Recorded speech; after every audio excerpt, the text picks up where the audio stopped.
tourism, exploring the industry of tourism and hospitality. I am going to start with Mr. Bruce Prince and Mr. Emmanuel Ale's brief bio. Mr. Bruce Prince. Mr. Bruce Prince has worked within the telecommunications, retail, fashion, education, manufacturing, entertainment, medical, and hospitality industries. Hailing from South Africa, he obtained his MBA from Oxford Brookes University in 2004. He has additional certifications as a modern applied psychologist, occupational development practitioner, and numerous IT qualifications. He is also a member of Mensa High IQ Society. For the last 12 years, he has been based in Nigeria and is currently the general manager of Albago Hotel in Lagos. He has published various books, including Insights into the Hospitality Industry, Understanding Customer Service Culture, What a New Manager Should Know, Applying the Art of Negotiation in real terms, and Why Marketing for Small Business Doesn't Work and What Will. He is registered as a professional writer with the International Professional Writers and Editors Association and is a ghostwriter in his spare time. Bruce is married with one special needs daughter. You're welcome, sir. Now, Thank you very much, madam. Okay. The next speaker I'll be introducing is Mr. Emmanuel Ale. Mr. Emmanuel Uzoma Ale is a highly experienced hospitality consultant with over 35 years of experience in the industry. He is the founder and CEO of Six Regions Hotel Consulting Limited, an advisory and management company. Mr. Ale holds an MBA in marketing from Imo State University, Owerri, an executive certificate in entrepreneurship from the prestigious Harvard University, USA. He had previously obtained a higher national diploma in hotel and catering management and postgraduate diploma in public relations from the Federal Polytechnic, Ada, and Nigerian Institute of Journalism, Lagos, respectively. During this period of his career, Emmanuel has worked with some of the world's leading hospitality brands, such as Hilton, Sheraton, La Meridian, and Golden Tulip hotels on both operational and strategic levels. He is known for his exceptional industry knowledge and ability to think strategically. Mr. Ele is a faculty member of the Rome Business School in Nigeria and married with 3 lovely children. So now you have the floor. Our speaker will start with Mr. Bruce. Thank you very much. Thank you. So I can share screen, right? Yes, you can.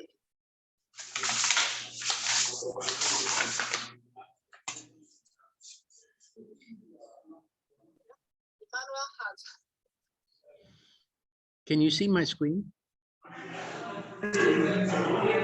Yes. Yes, Yes, we can see. Thank you. Thank you. Yes, I can see. Okay, let me get started. Exploring the industry of tourism and hospitality. Just an overview of what I'm going to be talking about is the brief on the industry itself, as it is today. Key segments, recent trends and challenges, leadership in tourism and hospitality, and future prospects, and just a few questions if anyone has. I know I have a time limit, so I'm just going to get into it. Okay. So definition of tourism and hospitality. It sounds very funny because we are all here to discuss it, but it's worth looking at because I actually like the way they defined it. Tourism is people coming to and staying in an unfamiliar place for less than a year. That is basically how tourism is defined. And hospitality emphasizes host-guest connections. It can be hotels, restaurants, events, themes, parks. It can be many different things. Global economic impact. Travel and tourism contributed 23% less to the global GDP in 2022 than in 2019, thanks to COVID, and the effect it had on the business. In 2012, travel, sorry, this thing of Zoom is blocking me, hold on. Travel and tourism contributed $7.7 trillion to world GDP. This value is expected to reach $9.5 trillion in 2023, which is still 5% below the pre-pandemic levels. Travel and tourism contributed the most to GDP in the US and China in 2022. German, British, and Japanese rankings followed that year. Key players in the international field, just for those who don't know, the American multinational Marriott International has approximately 7,000 establishments in 131 countries and territories. Hilton Worldwide has over 6,000 properties in 117 countries. British multinational Intercontinental Properties Group has 6,000 in 100 countries. Then, of course, we have the OTAs platforms like Booking.com, which is in 228 countries. And Expedia is also in so many countries, but also runs various international travel businesses, mostly fare aggregators and meta search engines. Airbnb connects visitors with local hosts, and this has changed the lodging industry to a large extent, especially hotels in Europe and the US and those countries. American Airlines, Delta Airlines, and United Airlines are the major US carriers, where Emirates and Qatar Airways are leading Middle Eastern carriers. Lufthansa and Air France KLM are major European players. Food and drink chains such as McDonald's and Starbucks serve millions daily in several nations. So these are all the big boys, just for you to know. Now, hotel and accommodation. Sorry, hold on, please. Key segments. Hotel and accommodation range from inexpensive motels to luxury resorts and boutique hotels. Bed and breakfast, hostels, vacation rentals, and capsule hotels are also available. Capsule hotels are especially popular in Asia. Direct bookings versus OTAs, franchises, managed properties, and leased properties. So I'm just saying here, under hotel accommodation, people still have the choice of booking directly or going through OTAs. Travel agencies market travel products and services to customers as agents, although they are more focused on the entire experience these days than just purely as making a booking for you. Companies that sell tour packages that include transportation, lodging, and sightseeing. I have noticed that travel agencies have incorporated tour guide or tour packages into their business model to survive, thanks to the OTAs affecting travel agencies, traditional travel agencies. Food and beverage, restaurants, cafes, fast food chains, bars, lounges, other food and drink establishments. Farm to table wellness, plant-based diets, and experiential dining are trends. It's becoming more popular to combine going out for dinner with, dancing as they did in the old days. But now, there's other things that they need to bring into it, because people don't just want to pay to go to a restaurant, have a meal, and come home. Convention and events, that's another segment. Business events, trade exhibitions, weddings, music festivals, sports events, and international conferences. Attractions, these are like theme parks, Walt Disney World, museums, historical sites, natural attractions, and entertainment venues. But I mean, for those of you who are listening to me talk, and hospitality to some extent, this is like just stating the obvious. But obviously, I'm doing this because not everyone participating might be aware. Then recent trends. This is where it gets interesting. Ecotourism and sustainable practices.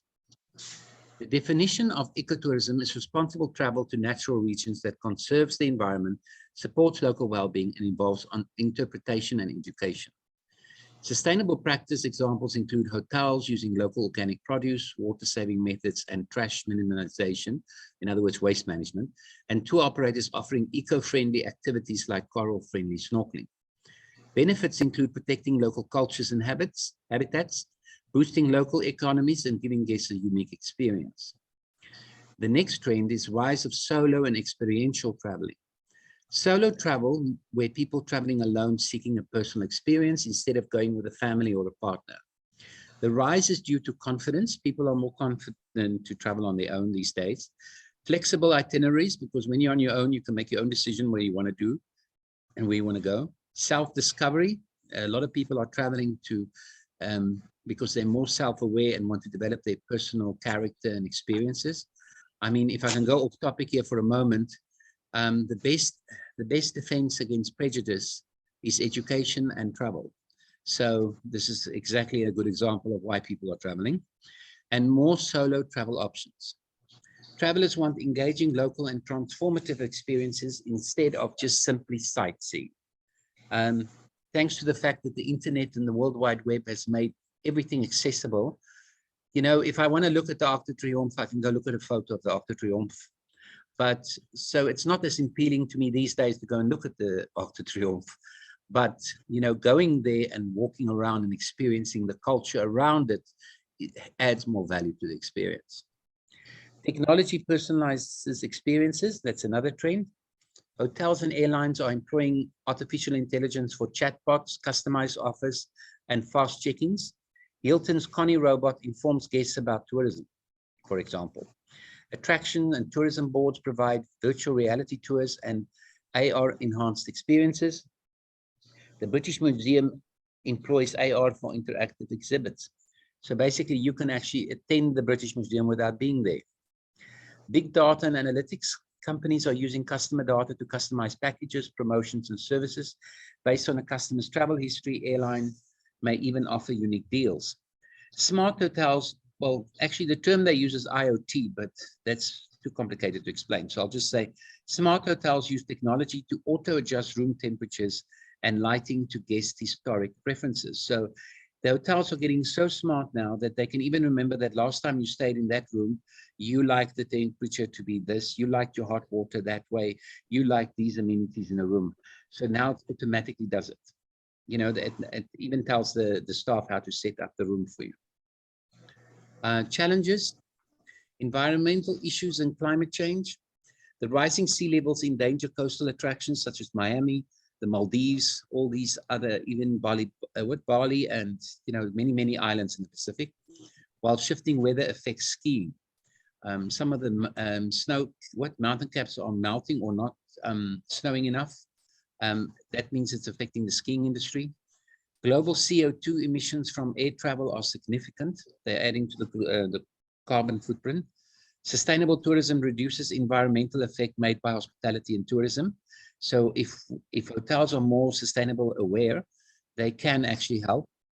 But the challenges remain in promoting tourism while protecting the environment, upgrading outdated infrastructure to be more eco-friendly and managing reputational concerns. Another challenge is over-tourism in popular destinations. Cities such as Venice, Barcelona, and Dubrovnik have experienced littering, congestion, and infrastructural hardship owing to over-tourism. I mean, in Venice, it's to the point now that they're concerned about the city sinking into the sea. Cheap airfares, cruise tourism, and Airbnb have made travel easier. Social media trends make destinations go viral. This causes cultural decline because it's now seen that a lot of people are traveling more for the fact that it's trending than in actual interest in the local culture. Or of course, having more people go to one place at a time, which, you know, can be thousands or even hundreds of thousands or tens of thousands, causes environmental degradation and resource strain. Locals sometimes feel alienated because the people are coming there because their friends on Instagram or TikTok told them this is a great place to hang out, but they all hang out in groups and they're not even interacting with the community. So it's creating a bit of a problem, sort of an artificial kind of experience. Solutions include tourist taxes, limiting numbers, and off-season travel. And this thing about limiting numbers, I can tell you, will become more and more important as time goes on. You're going to find cities and countries actually starting to limit the amount of people that can visit. Challenges remain on balancing tourism with local quality of life and preserving destination uniqueness.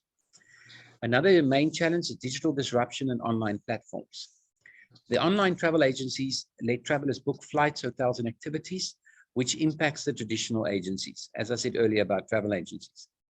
Airbnb has transformed housing by letting people rent out their apartments. This has impacted the hotel sector greatly. I'm still skeptical. I still think that hotels still have an edge over Airbnb because Airbnbs take on a lot of risk when they play host to guests. They'll have to upgrade in the future to include fire systems, security, insurance, many expenses that a large hotel can carry, whereas one B&B is maybe find it a bit expensive. Anyway, user reviews on Google, TripAdvisor, and Yelp influence travelers' decisions. So challenges remain with increasing what challenges remain with increasing OTA commission fees for hoteliers, because the OTAs are getting quite aggressive, charging 30–40% commission, maintaining quality and safety on peer-to-peer platforms, addressing bogus reviews, because that you get so much of, and keeping up with digital innovation. Sorry, someone is in the waiting room. Anyway. Leadership in tourism and hospitality. Interesting leadership challenges. The sector is people-focused with diverse employees. Managing and motivating a diverse group of people is difficult. The industry is vulnerable to global catastrophes such as pandemics, natural disasters, and political upheaval. Tourism has peak and off-peak seasons, requiring careful financial and operational management. Global chains have the problem of maintaining service quality across regions and cultures. It's one of the biggest challenges those global groups have. In an era of growing environmental awareness, the CEOs must balance profits with sustainability. Critical cultural awareness and diversity. Customer satisfaction requires understanding their specific wants and expectations. Now, the best way to address that is with diversity, meaning your staff being diverse, especially if you're having customers from different groups coming there and the staff are from another group and they cannot relate. And customers are becoming much more demanding in you having to know what they are about, where they come from, and what they value. Businesses must comprehend local traditions and regulations. Misunderstandings might cause difficulties, sometimes even legal or PR issues. Hiring diversity can boost innovation and service performance. There was the buzzwords before that diversity is the answer to human resources, as in this is where we must go. We must be diverse in our human resources. But I can tell you that window dressing with diversity is not enough. You have to actually have inclusion. You cannot just have diversity and no inclusion. So what I'm saying here is that if you have people from different races, genders, or religions working together, or all of them, you have to also have them in your decision-making processes, because otherwise you will still have a traditional group of people dictating what the business is about, and that means your diversity is actually just window dressing. But anyway, I digress. Cultural awareness training helps personnel engage with guests from different cultures. And that's what I was saying, why you need to be diverse. Anyway, innovation and change. Leaders must focus and invest in digital channels. Sustainable tourism is growing, thus eco-friendly hotels, green transport, and zero-waste dining are needed. Personalizing consumer experiences with technology may set the company apart. I've noticed now, because I'm managing a brand new hotel at the moment, which is very modern, and what I've noticed is the customers are younger that I'm dealing with. So traditional hospitality principles, structure, you know, you have rooms, you have food, you have beverages. This is how we market. This is how we do. This is how things should be done. The hours of operating is this. Doesn't work in the hotel at all. For instance, I'm operating 24 hours a day. My restaurant is open 24 hours, which is extremely pressured. The people now don't just want you to tell them what they want. They tell you what they want. And you have to adapt your business model and the way you work and the procedures, everything you can, while still trying to be safe, secure, hygienic, and all those things that are important. But anyway, personalizing consumer experiences, that's just about what I just spoke about. With technology may set the company apart. The industry changes quickly. Leaders and their teams must constantly learn about trends. Keeping up with technological advances, minimizing innovation costs, and preserving hospitality's basic character is a challenge. The future of tourism and hospitality, integrating artificial intelligence and robotics. Basic guest services are now provided by robots in several hotels. Chatbots and virtual assistants book hotels, book flights, and provide travel suggestions. Artificial intelligence analyzes massive customer data to predict travel trends, much more efficient than humans, allowing firms to personalize their offerings. Artificial intelligence optimizes pricing, manages inventory, and predicts equipment and facility upkeep. Maintaining the human touch in hospitality, data protection, and technology costs are challenging. And then we have virtual and augmented reality. Now, during periods when actual travel is limited, destinations or hotels might give virtual reality tours to potential guests to preview the real experience. Augmented reality brings museums and attractions to life, where you can actually interact with these items and look at them. Virtual reality simulates real-world settings for employee practice without risk. It's a wonderful training tool. Some airlines offer virtual reality entertainment in flight, letting passengers virtually explore their destinations. But challenges such as high VR, AR development expenses, user motion sickness, and ensuring that technology complements the authentic experience remain. Then we have space tourism. SpaceX, Blue Origin, and Virgin Galactic are developing space tourism on and off, because if you read the news 2 months ago, it's off. If you read it a month ago, it's back on. Anyway, suborbital flights, that means you just leave the Earth's atmosphere and then come back, will offer a few minutes of weightlessness and an unmatched view of Earth from space. However, plans for the above and orbiting hotels are ambitious because of astronomical costs. We're talking billions of dollars, passenger safety, radiation, and space launch environmental impacts. Because every time we launch a rocket from this planet, we pollute it. So these are all the things that they have to consider in the future of this space exploration. Preparing for the future. One is having an agile business model. Yes. Sorry? Okay. Agile business model development. Agile business models are needed to adapt to external developments. Agile business, I'm saying here that businesses need to think and adapt quickly in the way they are modeled. You can't just say, well, we are like this business, we are a joint venture, we are this way, we are that. There's many different things you have to look at now. The industry is vulnerable to global events such as COVID-19, political turmoil, and seasonality, making adaptability essential. Implementing change fast in huge enterprises, managing expenses, and maintaining service quality is a huge challenge for being agile. Learning and updating. Leaders must monitor global tourism, tourist behavior, and rising markets. For example, in my presentation, you would say, but this is a presentation for Rome Business School, Lagos. We are in Nigeria. Nigeria is a different kind of country to America or England. But I think it's very important that you need to know what happens globally, because in the end, it does affect us here. There are many people coming here, traveling here, even repats from, Nigerians coming from overseas who are expecting the same, and they want to look for it. And the guys who are smart are starting to develop their hotels to match those international requirements. Integrating AI, VR, and AR and smart thinking into tourism is crucial. Staying current on immigration, environmental, and health restrictions. Encouraging team members to attend workshops, etc., keep the company current. It will keep the company going. There is a need to filter through massive amounts of information and ensuring relevancy. It's ironic that the more you want to be efficient, the more information you have to go through, and it's becoming more and more difficult. Partnerships and networking.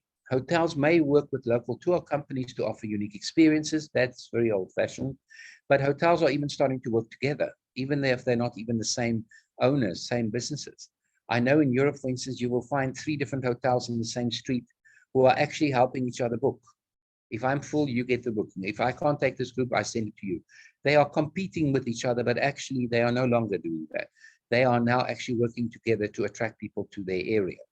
So that's an agile business model, for example. Airlines may market with local tourism boards. The World Travel and Tourist Council offer networking opportunity. LinkedIn and virtual industry webinars can help people connect. It remains a challenge to align goals, manage resources, sustain brand identity, and constantly provide service quality.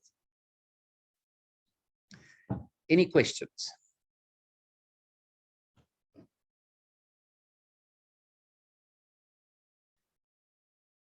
Okay, thank you very much, Mr. Bruce Prince. This is quite insightful because it's very clear that the industry is really growing every day, especially after COVID. Everybody is really trying to survive again. So if you have any questions, please, you can drop it in the group chat, I will look at it and get it across to him. But for now, I will hear from Mr. Emmanuel, then we'll ask general questions. Thank you, Is that madam. okay for you? Thanks, madam. Okay. So, Mr. Emmanuel, over to you.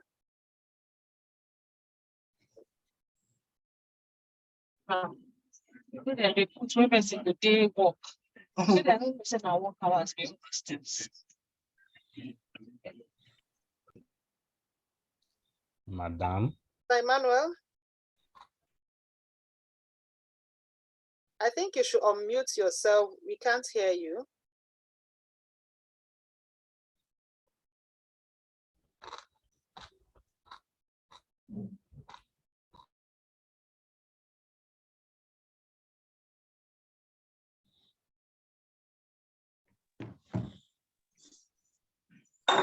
Can you hear me?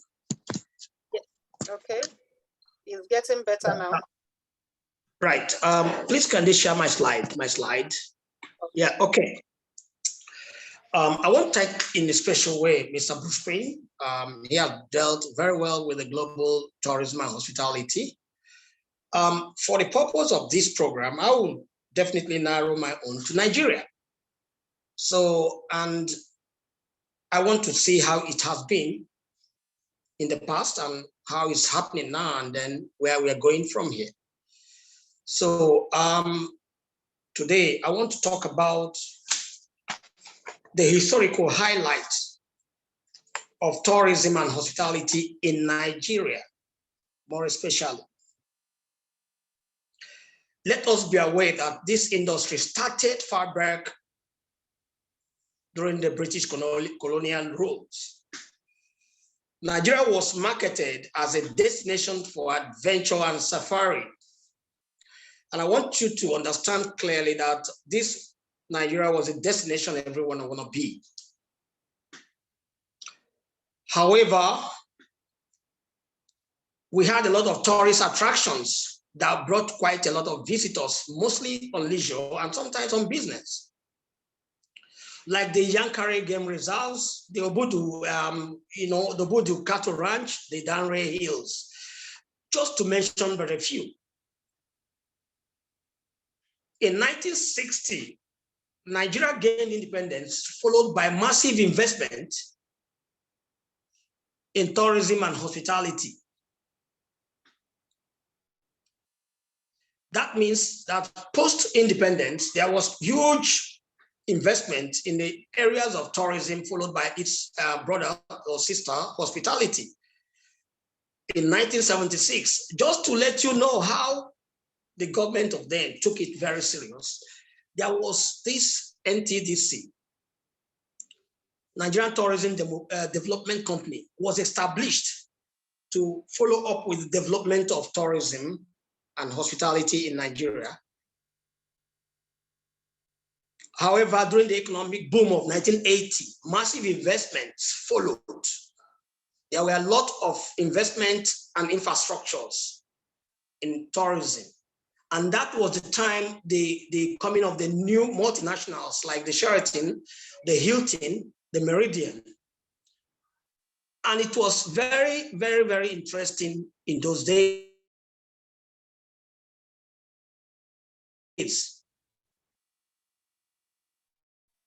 In 2000, we started witnessing in this particular sector, a sector that has been wonderful in terms of contribution to the GDP. To date, as I'm talking about it now, to date, various governments have tried to bring back this industry, but it's yet to come back. And I am quite sure that a lot has to be done to bring it back. Okay, and then we have key opportunities in this industry, the tourism and hospitality. We have opportunities, a lot of opportunities. Of course, there's a growing demand for business tourism services, like hotels, big hotels and conference centers.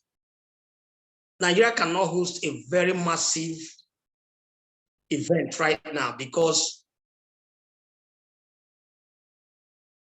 we need a big convention center here to be able to accommodate over 10 to 15,000 businessmen. But yeah, we are yet to have, and we need more rooms, more hotel rooms to do that as well. So that's an opportunity the industry is providing. We're also looking at cultural and historical tourism. We have a lot of historical sites in the country, and we need them to be developed and managed properly because it's a big opportunity for people who are traveling across the globe to Nigeria. We also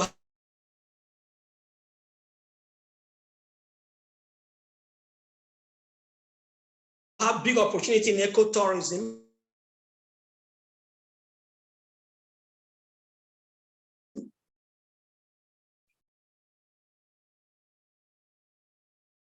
We have savanna grassland. We have the forest wetland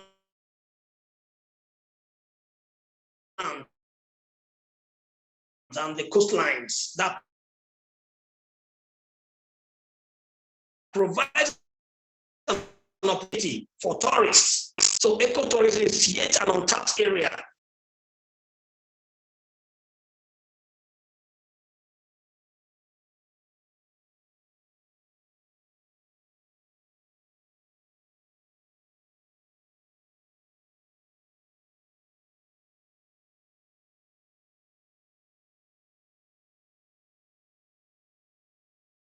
Hello, sir. Hello, Mr. Emmanuel.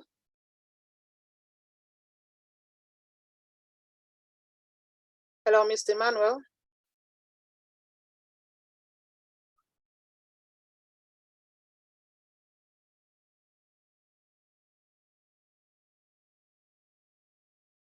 I think we lost him.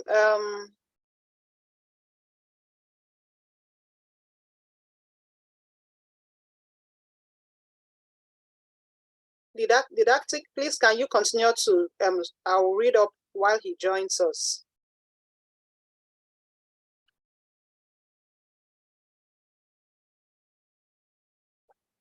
Okay.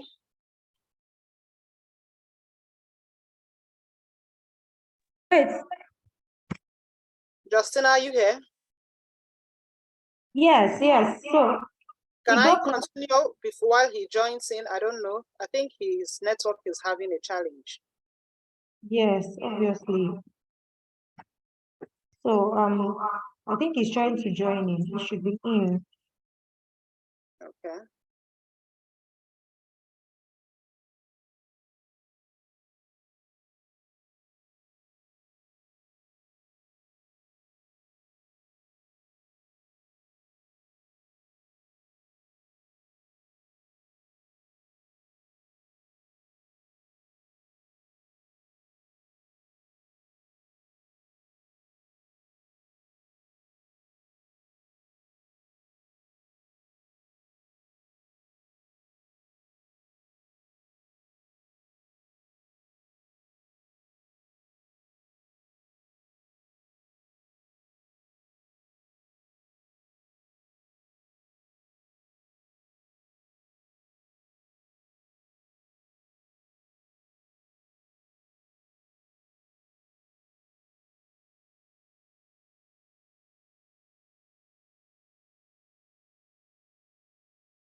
Okay.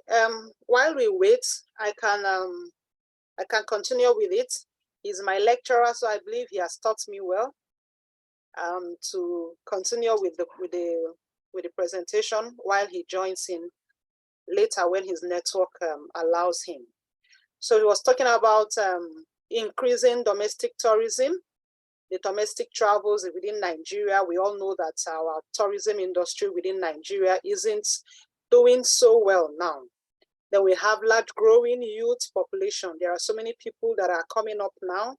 And we all know that the young people are looking for ways to explore the country and to explore the world. Then government supports, Nigerian government committed in developing tourism, Abuja Master Plan and National Museum Master Plan. If these can be put into place, I think this new government might be doing something about it, considering the fact that we have a new minister for tourism.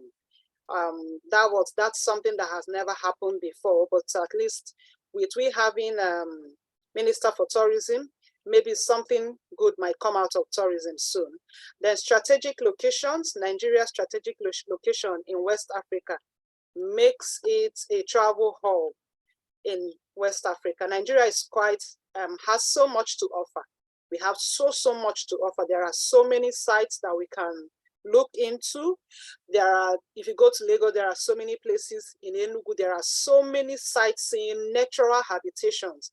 Places like Ohum Waterfall, we have the Nike Lake, we have the Ezeago Waterfall.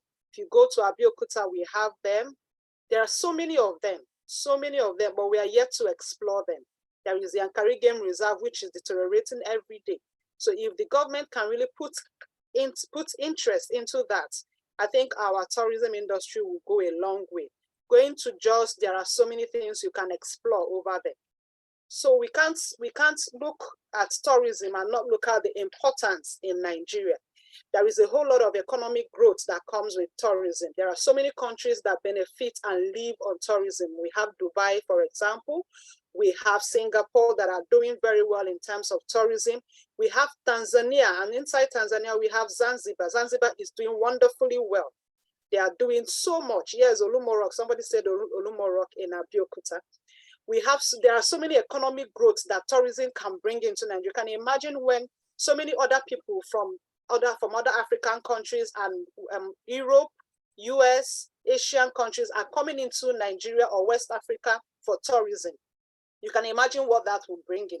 At least the hospitality sector, which is the hotels, will definitely boom. We'll have more employment in the tourism industry. There are so many things, so many people to employ in the tourism industry. You need the driver, you need the tour guide, you need the IT personnel that will handle the bookings online. We need so many of them to handle these things. We have the Obudukato Run. Somebody also mentioned Idanre Hills in Ondo State. These are the places that if like, the government can put in interest, puts back, that's how will I put it now, that can put interest in it, invest so much in it, and will go a long way. Then cultural preservation. Tourism is one way to preserve our culture. At least if you go to somewhere like Zanzibar, there is always the tribe that will always come to sing for you. They'll take you around their villages, explain to you what their tourism, what their culture is all about. It is part of sustaining culture. Will be that's bringing up our culture, showing our culture to the world. You know what that means? That is a whole lot. You can imagine other nations, other continents getting to know our cultures. Yes, I know problem of insecurity, but that withstanding, then sustainable development. There are so many ways we can do that can happen. We have the infrastructural development. Hotels will be everywhere. We will have good roads. We'll have nice places people can visit. International diplomacy. That is a whole lot. You can imagine when we have something, our tourism industry in Nigeria is doing very well. Other countries will understand how powerful we are. Just like Dubai, everybody wants to go to Dubai. And this will make other nations, other countries who want to be in good terms with Dubai. So that is exactly what Nigeria needs to put in their efforts to see how we can explore the tourism industry in Nigeria. This is an industry that can increase our GDP to a very great length. It's going to create lots of employment. It's going to push us out there. It's going to bring in more people. Foreign direct investment can come into Nigeria through tourism. So many hotels will want to come in to build hotels within Nigeria. So many international hotels, just like Mr. Bruce mentioned, they want to invest in Nigeria. And as they are investing, they are employing Nigerians to run them. So that is the thing. That is number one, the importance of tourism and hospitality. Yes, I understand insecurity. Please, the next slide. Then challenges of tourism and hospitality in Nigeria. Infrastructural limitations, we've mentioned that. Good road is not there. We have epileptics and power supply. That can kill a hotel. That can kill the hospitality system. Our power supply is poor. The infrastructures are not up to date. They are not on world-class level. But I believe that we will get there someday. The roads need to be looked into. Then we have the political instability. Nobody will want to come to a country where there is a political instability. It will be a whole lot of stress. It will be a whole lot of, because you can imagine when you're fighting over one thing or the other, it's already showing that we are insecure, that something is not going on well. And when there is political instability, there are policies upon policies, because if this government comes in with their policy, the next government might come in and say they don't want that policy, they want a different one. So that other policy is now kept aside and a new one adopted. So we need to get our political aspect in check. Then perception, Nigeria's negative image due to security threats, religious extremism, and corruption. We all know that has been a problem in Nigeria. Security is a problem. The North has their issues. Boko Haram will have that in the East now. What's it called? The Biafra agitators. We have in the West, they have their own issues.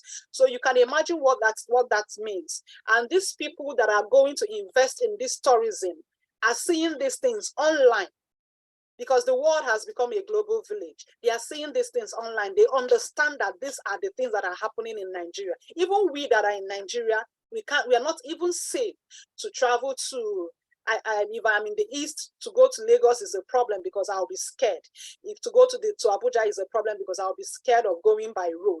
So these are the things we need to put in check. If Nigeria can do this, at least it will create a lot of opportunities for we in Nigeria. Religious extremism.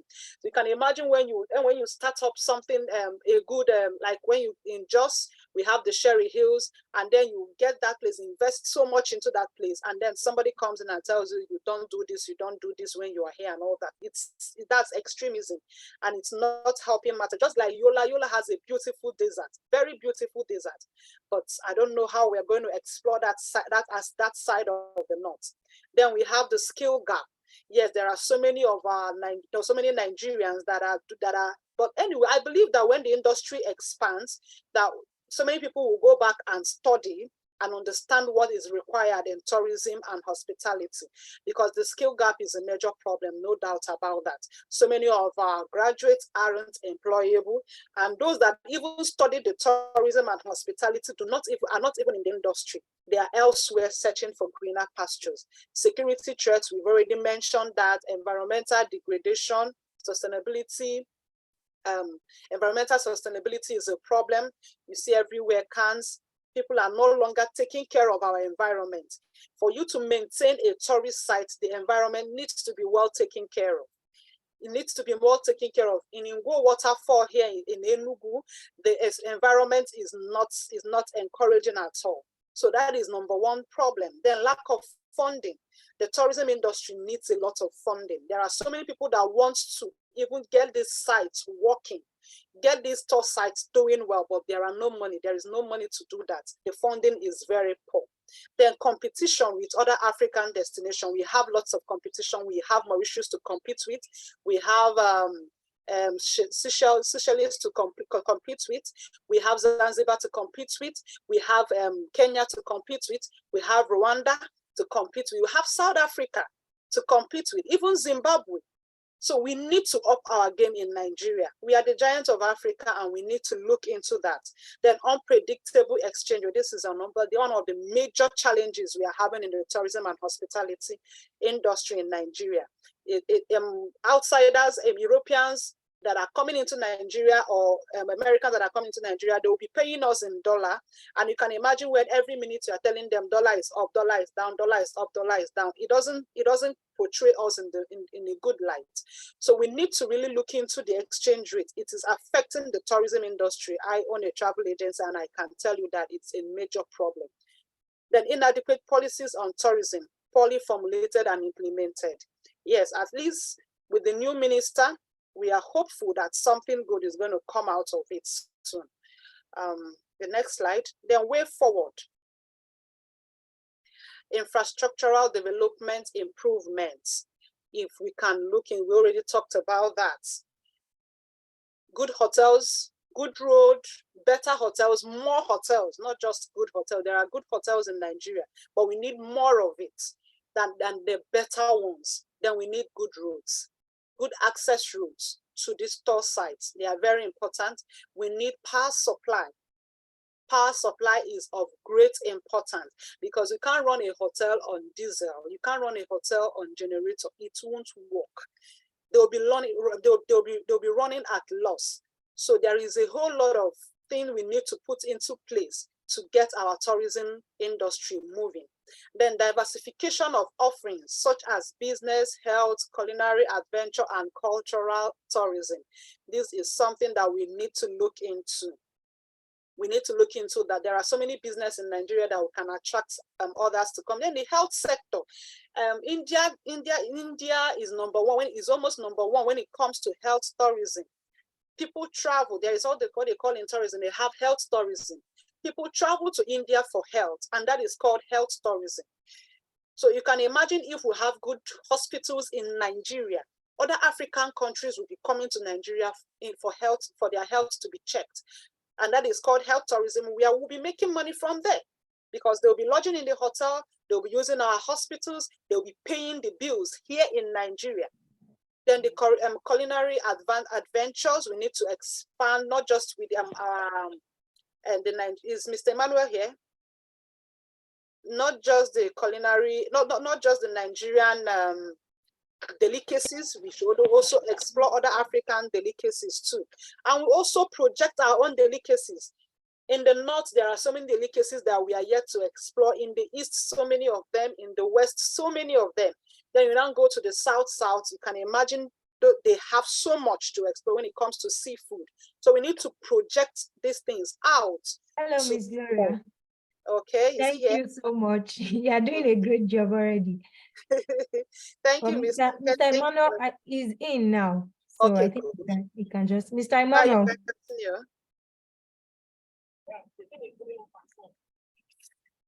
Mr. Emmanuel, can you hear us?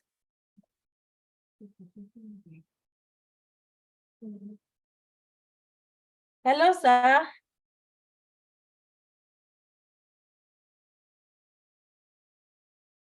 Hey. Hello. Okay, welcome back, sir. Thank you, the moderator. You've been a wonderful person. I have been fighting with my network. I've been fighting with my network here, and unfortunately, that's not the way I had expected it to happen. But however, I have a capable hand in the name of Gloria Carlo, who have been doing a good job to this. I think mostly you have explained this slide like you are the one that made it. I think I'm so happy about that. Yes, but you know, having gone so far, I just want to let the audience to understand one thing, that what is written is the way forward in this country, because right now the government has unbundled the tourism ministry. The tourism now is no longer under culture or information or anything. Now is a standalone ministry, and the stakeholders must rise and to speak about it, to speak out, that the industry be given the real attention it requires. And that's the reason why on this way forward is a futuristic plan to make tourism and hospitality the next oil industry in Nigeria. A lot, I was listening, you talking, and I knew clearly that you know where I was going. Especially on this infrastructural development is a critical factor that we must make sure that the government pays much attention to. We need good roads because many tourists don't want to go to eroded sites or places where they have the potential to get injured. We want places well developed, and it can only be done with a strong political will of the government. And that's the reason why I put it as number one key position. We are investing much in those days, many years past, as I said in this slide. But suddenly something went wrong somewhere, and I think we can also find ourselves where we kept ourselves. In Mr. Bruce Pinn's presentation, he dealt a blow to he dealt well with the global tourism and hospitality. And that's the reason why I said, okay, this thing has to be trickled down to Nigeria. So like what Gloria said here, diversification of offering is very, very critical because we have been here, it's been all along business to Nigeria. But we want a situation where health tourism, we need to have the top hospital that people from all over the world can even visit here too. We need strong culinary adventure and cultural tourism. Like now, the Egu sites and all those cultural displays they do annually. The government need to invest. Not only the government this time around, the private individuals can take it up and use it as a money-making venture, and they pay to the government. Again, we also need to talk about our, the way we need to do things, and diversification should be the only way out. Also, without security, and I keep on saying it. A few days ago, one of the media houses called me for an interview regarding the standalone Ministry of Tourism right now in this country. And I said it's a welcome development, but we need the political will to move it forward. So there must be a very thorough job under security to make sure that this country is safe for people to come in, for even people to have inland travels, to move from one place to another. Of course, what is tourism? It's movement. And of course, when it happens, a lot of things will come with it. So it is a very important thing for us to look at it, that no tourism, no country without good security will have tourism thrive. And of course, if the tourism is thriving, the owners of the travel agent operators, the owners like Gloria, will be smiling. And all of us in the hospitality, in all sectors that has to be affected by this, will also be smiling. And there's one thing also I want to let us know here, that in an environment that is insecure, you can only be mentioning tourism on the paper, on books, but practically, people will not enjoy what we are talking about. It's not only going to the beach, but there are things to explore on that area. Then digitalization and innovation. Mr. Bruce Pinn spoke about this. We need to really, really go far when it comes to technology in order to improve tourism and hospitality in Nigeria. It's unfortunate that also up to today, we have some local hotels who are not yet, using, property management software to manage their occupancies and other back-end services. So we need these things to really, trickle down to every part, including all the tourist sites and their developmental infrastructures. So it is very, very important that digitalization should be doing. Like now you were talking about virtual reality and, and all those things, robotic and all these things. They need to be also embedded in the system so that what days or after colonial days should not be the same.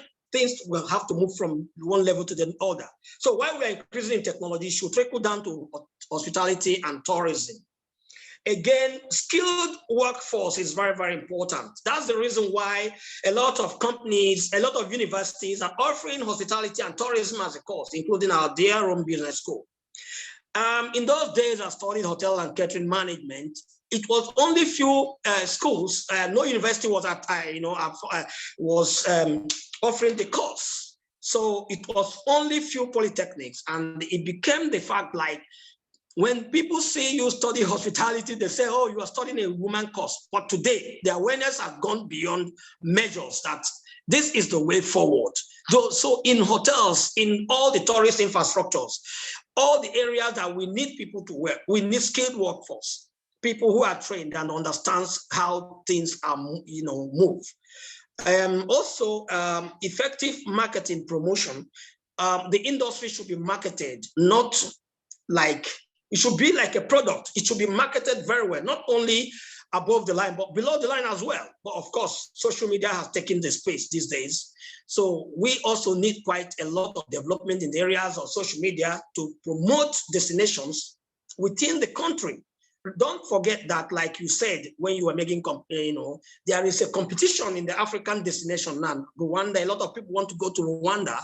A lot of people want to go to other places. So we want a lot of people to come to Nigeria. That's the reason why when this program came up, I said I was going to speak concerning the Nigerian hospitality and tourism industry. So I think, Gloria, you said it all. So I don't think I can add any more thing than what you have said.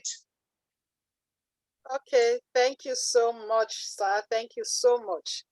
Thank you. Really appreciate it. I'm so sorry. I'm so sorry for the technical hitch I went through now. Okay, it's very, very unfortunate, but you have represented me very well. Thank you, sir. Thank you, sir. And thank you so much. And we have few questions for you. There are already questions in the chat box, but I have one for you now. For Mr. Emmanuel, please, can you discuss the importance of cultural sensitivity and diversity in the tourism and hospitality industry? Can you take it again? Can you discuss the importance of cultural sensitivity and diversity in the tourism and hospitality industry?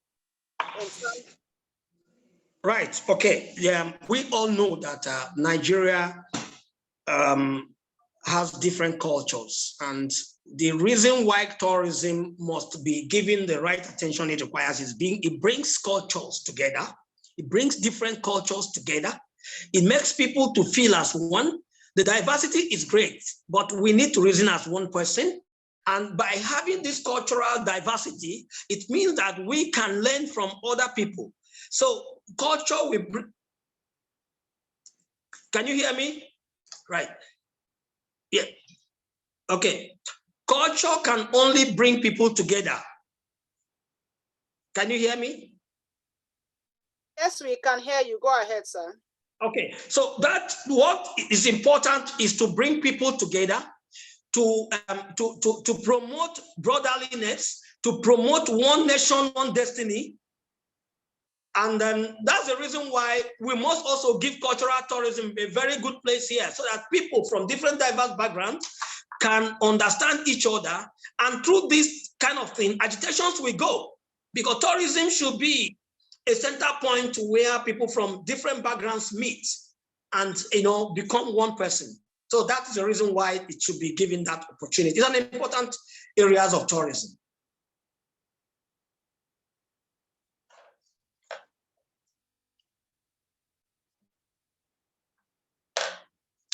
Okay, thank you very much, sir, Mr. Emmanuel. We really appreciate these insights. Okay, Mr. Bruce, we have a question for you. Are you here? Yes, Mr. I'm here. Okay, here. there's a question in the chat box. You mentioned something about the AI and robotics to the hospitality industry, which is quite commendable. Someone is asking, how can people's emotions, especially fear, be curtailed so that they don't get scared out of their leisures? That's to be able to accept the robots and the AI services in the hospitality industry. I don't particularly understand that question. Okay, Meaning owners or guests? What he's trying to ask is, how do we educate people? Because so many people can imagine when I come to a restaurant and I ask, I need this food, and then I see a machine walking towards me. So okay. Yes, no. Look, that's way off still. That's not yet. We're not there yet. I mean, there are some countries like Japan that where you will find a robot in a restaurant, but you know, as a humanity, you know, as a human general culture, we are far away from it. Anything that comes new into a market, like now we have AI in our corporate environment, people are using it. It's new, people don't like it, some people think it's useless, but over time, you know, there's an old Asian saying that says, we will all get used to it. We can all get used to anything, meaning it's just over time that things, you know, become more the norm. I mean, when people first had smartphones, you know, some of us were looking at these people thinking, what's wrong with my Nokia? I don't need all those stupid games on my phone. Now we're all using smartphones. So I don't think it should be a fear thing. Okay. And remember, we're only afraid of what we don't know. Yeah. As more as we get to know something, we will be less afraid. Definitely, we always evolve every day. We learn new things every day, and we get to access. Okay, another question for you, Mr. Bruce. Someone mentioned that that there is even that you mentioned in your presentation that there is congestion of tourists in places like Europe and US. And what can be improved upon to get such attraction of tourists in Nigeria, especially the use of AI? The what? The U of what? The use of artificial intelligence. Oh, okay. No, okay, well, that's a very broad question. I mean, I'm sure the person will pay me per hour to give them all the answers. No, okay, let me put it this way. First of all, we don't want congestion. So I think that's a big mistake to ask me that. We don't want them to come here and do the same thing they're doing there. We don't want them to come here and destroy whatever's left. Because remember, tourists leave. You're still left with what you have left. What I'm trying to say is, I think the countries such as Nigeria and, you know, countries with very unique challenges have to work on quality. Let me ask you this. Is volume money or is rate going to make you more money? The problem here is everyone thinks my occupancy is the most important thing in a hotel. The amount of people that come to my restaurant is important. The amount of people who use my nightclub is important. No, it is the amount these people are spending per person that is important. Because let me put it this way, if you have a hotel and you are chasing volume, you will have a cheap room rate, you will sell your hotel at 100%, and you will be spending a fortune every month on maintenance, because this country, you have to import most things to fix things or to replace them. Or you have to pay for substandard skills to fix something, which breaks again in 3 months. So your maintenance costs will go sky high, but you are happy because you're making occupancy. In the meantime, occupancy is just a figure. The money in your bank account is shrinking. Where if you now say, okay, I have a hotel, I've designed, I've spent all this money on it, the owner spent all this money on it, I will rather sell it at a higher rate. I don't care if I have 90% or 100% occupancy. I'll want to get 40 or 50. Of course, the busier you are, the more you like. But I would rather want to pay people to pay for what the hotel is worth. That's called value pricing strategy instead of a market pricing strategy. So if people in tourism do value market strategy here or in hospitality, it means I have an exclusive restaurant in VI. I'm not really bothered about whether I have full traffic every night. What I'm bothered about is my reputation. I make a high rate. My chef is one of the best in the country or the world or what, Africa, and I'm making money. I hope that makes sense. I think trying to get people to come here is not, you know, to fill the streets with foreigners spending money left, right, and center. It's going to create more issues as well as security. Because remember, there's also crime tourism. There are also people who travel to commit crime, not just tourists to spend money. Sorry, I'm preaching a little bit. What I want to say with AI, that's, you know, AI, you can't make people come here with AI. I'd rather say this. The biggest problem, I think, in Nigeria is that Nigerians are the people who badmouth themselves. So if I come from South Africa, and I can tell you, we have a lot of problems in South Africa, power problems these days, the same as Nigeria. And also some of our cities are known as the murder capitals of Africa. And yet you are more worried about security here.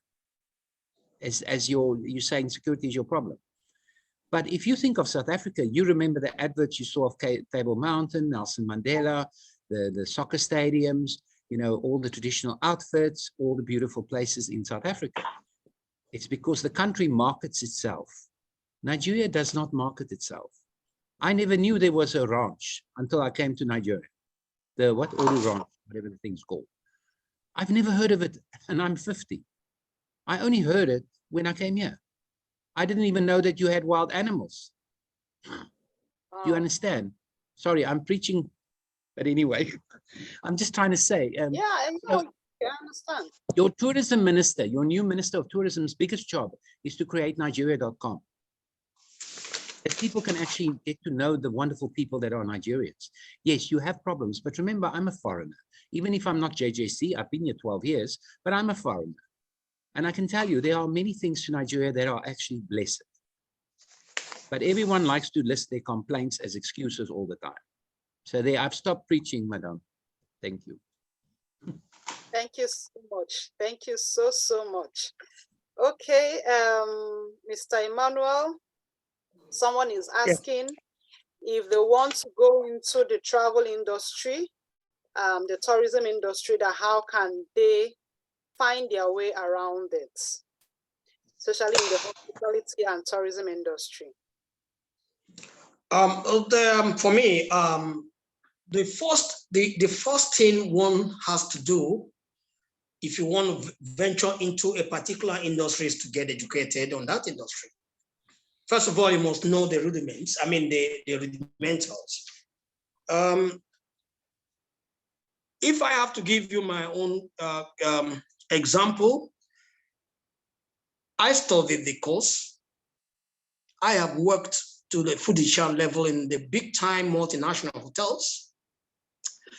I'm running a very good consulting company now. I can count many hotels,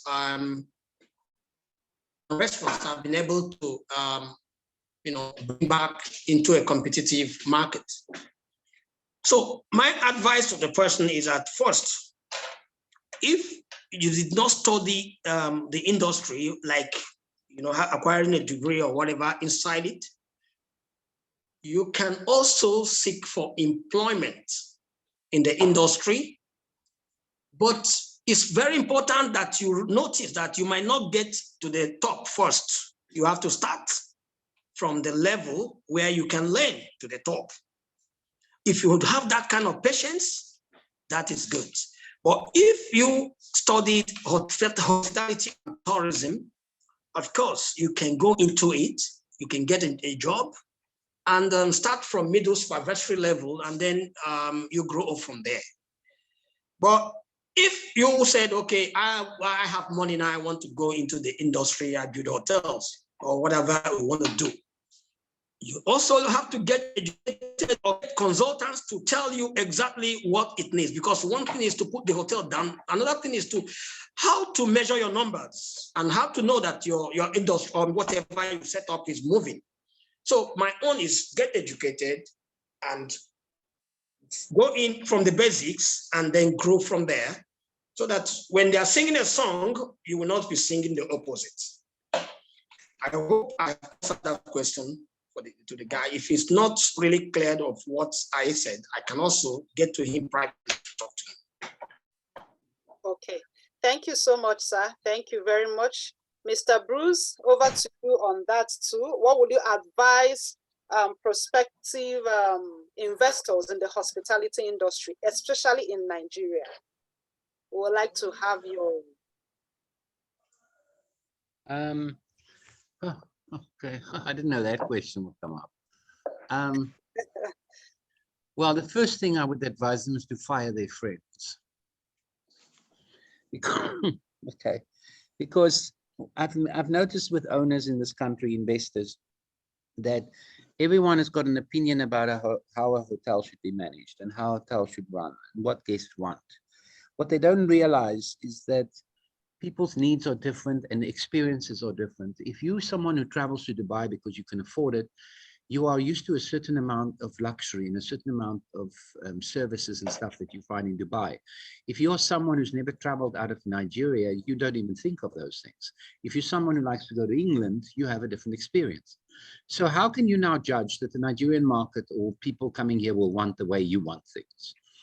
So I think the thing you have to do is like Mr. Emmanuel said, Ele, I think, Mr. Ele, yes, sorry. Like he said that you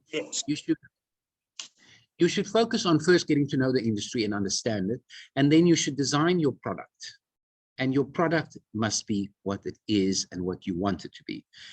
The one rule I want people to understand if they're into the hospitality industry, you cannot be all things to all people.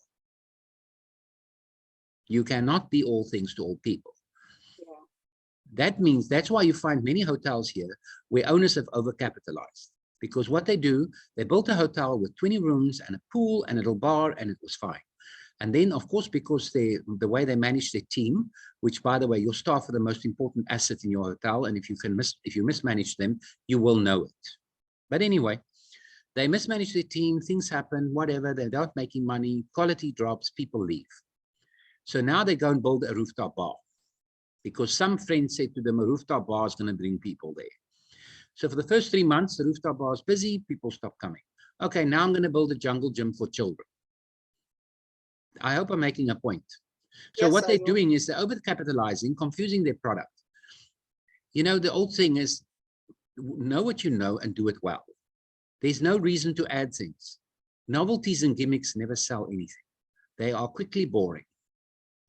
If I can use a restaurant, I can't use their name because it wouldn't be ethical, but there's a restaurant in Lagos, international brand. Well, no, I wouldn't say international, but anyway, opened, very popular, but of course, treating the staff poorly, not paying them properly, not paying them on time. Staff became apathetic, which is the most powerful tool a staff member has. They were apathetic, so service dropped, people stopped coming. Fortunately, they realized what they had done wrong, they fixed it, and the restaurant still lasts, still there today. Now, they didn't go and add things, they didn't go and change the decor, they didn't go and do anything that they think will be a quick fix. I hope that answers. Anyway, that's the advice I would give investors, not to be all things to all people, and to design their product properly to match the Nigerian market. Oh, sorry, if I may add something. The reason South Africa survived, the tourism industry survived in the time that it was under sanctions because of apartheid, was the fact that it had its own hospitality industry that catered to the domestic market. The reason the United States was impregnable, that the European hotels couldn't enter the United States market easily enough, was because the United States has its own hospitality business and industry, and it caters to the domestic market. So what I'm trying to say is, if Nigeria wants their hotels to be successful and work, they have to first think of their own country. If you are catering only to foreigners, those foreigners are not there when COVID comes. Thanks.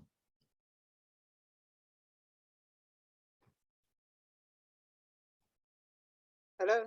Yes, madam, I'm finished. I don't know if I answered the question, actually. Or maybe over-answered it.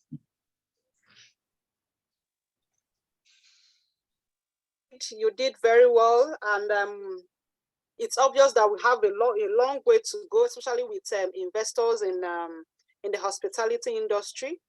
We have a long way to go to take care of our staff, teach them up-to-date techs, and how to attend to their customers, and at the same time to get their hotel up to date with the current trend in the world.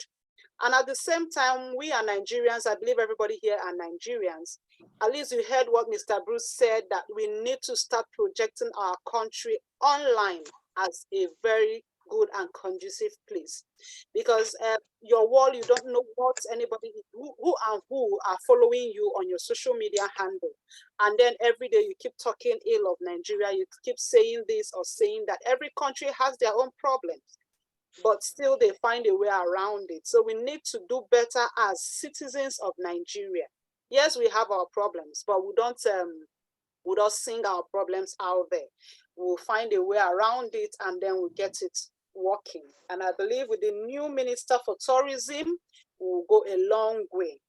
So now we almost getting to the end of our presentation and this webinar. I'll be introducing Mr. Idowu Adeleke. I believe he is here to give us a little closing remark and to address the topic that we have talked about and everyone. Mr. Idowu, you have the floor now. All right.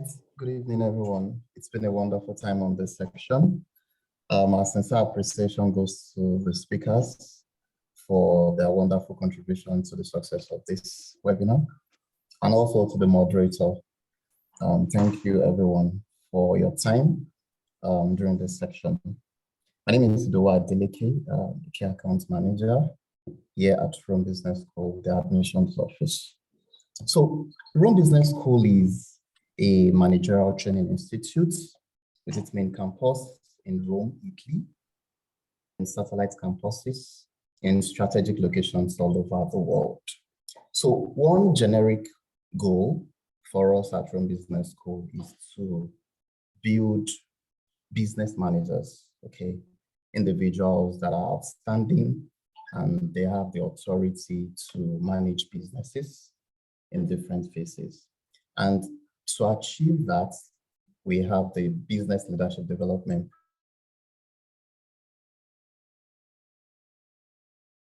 of the Business Leadership Development Program that involves you participating in webinars like this. We usually have webinars like this 1 or 2 times in a week. And then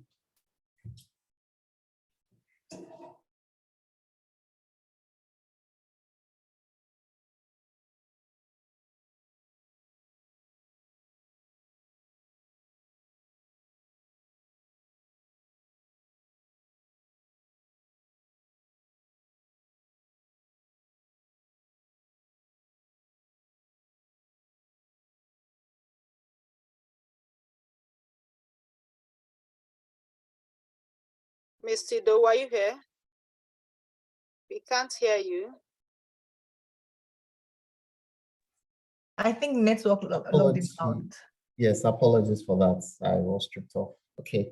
So I was talking about the Business Leadership Development Program, which is geared towards building business managers in different phases of your career. Okay, so the very first phase involves you participating in webinars like this. Okay, webinar sections that gives you insights into different sectors, respective of the sector, and then acquiring knowledge on business management. Okay, so today's webinar was on tourism and hospitality. We've had others in corporate communication and other aspects of business management. And then there is the other second phase of the Business Leadership Development Program that involves you participating in the boot camp. So as I currently speak to you, we have our professional students in Kigali in Rwanda going on a tour in that environment, getting knowledge on business management, okay, from their tour around the country.